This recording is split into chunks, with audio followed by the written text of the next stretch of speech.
लगातार ये विषय क्षेत्र में भी आ रहा है कि रेडी टू ईट का काम वापस से स्व सहायता समूह की बहनों को या आंगनबाड़ी में दिया जाएगा। तो मैं पूछना चाहती हूँ कि इसका क्या कोई विशेष तिथि तय की गई है कि इस तिथि के बाद हम वो काम एसएचजी ग्रुप को देंगे, रेडी टू ईट वाला? रेडी टू ईट स्वयं सहायता समूह की महिलाओं को देने वाला जो काम बात मैंने कही थी, तो ये बहुत गंभीर विषय है और लगातार क्षेत्र में विषय आता है। जब जवाब मंत्री जी का महोदय जी का आया था उसको लगभग 10 से 15 दिन होने आ गए। अगर वही जवाब 15 दिन के बाद भी मिलेगा तो फिर आगे की वस्तु स्थिति क्या रहेगी? जहाँ तक आंगनबाड़ी की बात हो, उनके पोषण आहार की बात हो, चाहे और विशेष की बात हो, तो ये प्रतिदिन इसका रिपोर्ट लेते रहते हैं। निश्चित रूप से माननीय सदस्य विधानसभा में बता रहे हैं आज ही टीम जाएगी। अगर वहाँ मशीन चल रही तो जब्त करेंगे मशीन। भावना बोरा जी, ठीक, गुरुजी काम कर दिया। भावना जी, मेरा प्रश्न ये है कि जो आंगनबाड़ी केंद्रों में जो सहायिकाएं या कार्यकर्ताएं जो काम करती हैं, कभी कभी स्थिति देखी गई है कि बच्चों के परिजनों को वो कुछ विषय को समझाने में असफल भी रहती हैं। तो मेरा प्रश्न ये है कि आंगनबाड़ी कार्यकर्ताओं हेतु शिक्षा अर्हता का मापदंड क्या तय किया गया है? बताइए मंत्री जी, फिर पूछ लीजिए। आंगनबाड़ी कार्यकर्ताओं हेतु शिक्षा अर्हता का मापदंड क्या तय किया गया है?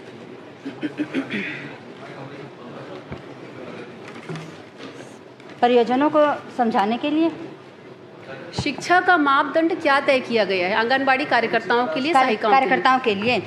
माननीय अध्यक्ष महोदय जी, वैसे आंगनबाड़ी सहायिका कार्यकर्ता के लिए 12वीं क्लास, और अगर उस गांव में 12वीं क्लास की कोई महिला नहीं है तो फिर 10वीं क्लास तक की महिलाओं को भी लिया जाता है। चलिए, 12वीं या 10वीं? मुझे इसमें मेरा प्रश्न ये है कि लगातार आंगनबाड़ी केंद्रों में बच्चों की संख्या जो कम होती जा रही है, तो क्या वहाँ आंगनबाड़ी केंद्रों के अलावा जो केंद्र संचालित हैं उसके अलावा भी उनकी रिपोर्टिंग परियोजना अधिकारी के अलावा क्या हायर अथॉरिटी के द्वारा लिया जाता है? क्योंकि जैसे आंगनबाड़ी में बच्चों की संख्या कम होती जा रही है, वो काफ़ी चिंता का विषय है। माननीय अध्यक्ष महोदय जी, उनका कहना जायज़ है और मैं मानती हूँ कि जहाँ तक हम 3 साल से 6 साल तक के बच्चे को आंगनबाड़ी में पढ़ाया जाता है और कहीं ना कहीं। अच्छा, ये बता दें कि पिछले बार जो वहाँ की रिपोर्ट आई थी वो आपके अधिकारियों ने, आपके विभाग के द्वारा, हायर जो अथॉरिटी उनके द्वारा पिछला जो रिपोर्ट है आंगनबाड़ी केंद्रों का जो छत्तीसगढ़ में संचालित है, पिछली बार कब लिया गया था? जानकारी 1 मिनट में आपको बताती हूँ। माननीय अध्यक्ष महोदय जी, माननीय सदस्य जी का रिपोर्ट कब लिया गया था? क्या सवाल में क्या था?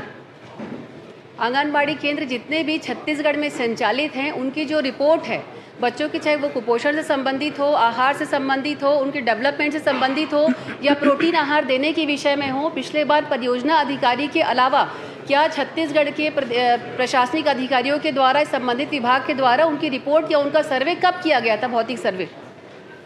माननीय अध्यक्ष महोदय, ये जहाँ तक आंगनबाड़ी की बात हो, उनके पोषण आहार की बात हो, चाहे और विशेष की बात हो, तो ये प्रतिदिन इसका रिपोर्ट लेते रहते हैं। माननीय अध्यक्ष, प्रतिदिन प्रदेश में रिपोर्ट जाती है जी।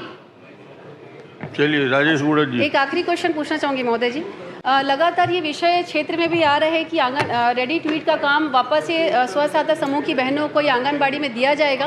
तो मैं पूछना चाहती हूँ कि इसका क्या कोई विशेष तिथि तय की गई है कि इस तिथि के बाद हम वो काम एसएचजी ग्रुप को देंगे, रेडी टू ईट वाला? और उसकी प्रक्रिया क्या होगी? अगर समूह, क्योंकि लाखों की संख्या में है, तो समूह जिसको हम प्राथमिकता देंगे, हमारी प्राथमिकता क्या होगी उन समूहों को लेकर के जिनको हम रेडी टू ईट का काम देने वाले हैं? माननीय अध्यक्ष महोदय जी, ये सवाल पिछले बार भी आया था, तो मैं अपने जवाब में दी थी कि जहाँ तक रेडी टू ईट की बात हो, तो रेडी टू ईट स्वयं सहायता समूह की महिलाओं को देने वाला जो काम बात मैंने कही थी, तो युक्त निर्णय लिया जा रहा है इस पे, और जो आगे की कार्रवाई होगी वो आपस में डिस्कस करके अधिकारियों के माध्यम से। महोदय जी, मैं इसमें विषय लेना चाहूँगी। ये बहुत गंभीर विषय है और लगातार क्षेत्र में विषय आता है। जब जवाब मंत्री जी का महोदय जी का आया था उसको लगभग 10 से 15 दिन होने आ गए। अगर वही जवाब 15 दिन के बाद भी मिलेगा तो फिर आगे की वस्तु स्थिति क्या रहेगी? कृपया उस पे या तो डेट बता दें कि इस डेट माननीय तक अध्यक्ष रहेगा। महोदय जी, मैं आपको बताना चाहूंगी कि अभी सत्र चल रहे हैं। सत्र जैसे ही खत्म होते हैं, अधिकारियों के बीच बैठक लेके इसकी आगे की प्रक्रिया चालू की जाएगी। चलिए, सत्र के बाद निर्णय लेंगे। राजेश मुंडा ये जी, कि क्राइटेरिया प्रावधान क्या हो गया रहेगा हो उनको गया हो देने का वो गया हो जरूर गया तय करें। भावना, बहुत प्रश्न हो गए।